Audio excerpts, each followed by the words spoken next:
இன்றைக்கி விநாயகருக்கு பிடிச்ச மாதிரி கடலைப்பருப்பு மோதகம் தான் செய்ய போகிறோம். கடலைப்பருப்பு தான் நம்ம அதிகமாக சேர்க்கணும். பச்சரிசி மாவு கம்மியாக தான் போட்டுக்கணும். நான் அதனால் கடலைப்பருப்பு 1/2 கிலோ வாங்கியிருந்தேன். நல்லா கொலைய வேக வச்சு நல்லா மசிச்சு எடுத்துக்கிட்டேன். நல்லா மசிச்சு எடுத்து வச்சுக்கிட்டு உங்கள்கிட்ட மத்துக்கிட்ட இருந்துச்சுன்னா மத்துக்கிட்ட எடுத்துக்கோங்க. என்கிட்ட கரண்டியை வச்சு தான் நான் மசித்தேன். அதுக்கப்புறம் பச்சரிசி மாவு கொஞ்சமாக தான் சேர்த்துக்கணும். அப்புறம் நாட்டு சக்கரை போட்டுக்கணும். ஏலக்காய் போட மறந்துட்டேன். அதுக்கப்புறம் ஏலக்காய் போட்டுக்கிட்டேன். நெய்யை காய வச்சு முந்திரி பருப்பு, கிறிஸ்மஸ் பழம் எல்லாத்தையும் நல்லா வறுத்துக்கிட்டு நம்ம பிசைஞ்சு வச்சுருக்கிறதுல எல்லாத்தையும் போட்டுக்கணும்.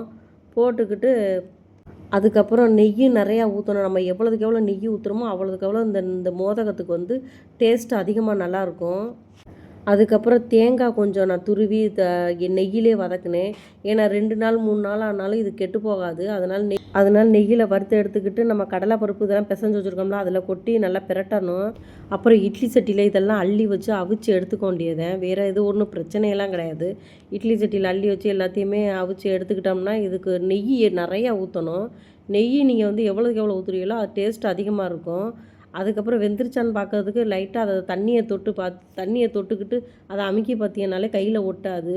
அதுக்கப்புறம் வெந்ததுக்கப்புறம் நான் எடுத்து உருட்ட ஆரம்பிச்சிட்டோம் நானும் என் மகளும்.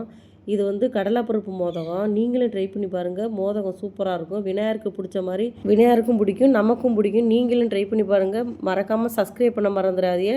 நம்மளுடைய வீடியோ பிடிச்சிருந்தா லைக் பண்ண மறந்துடாதீங்க.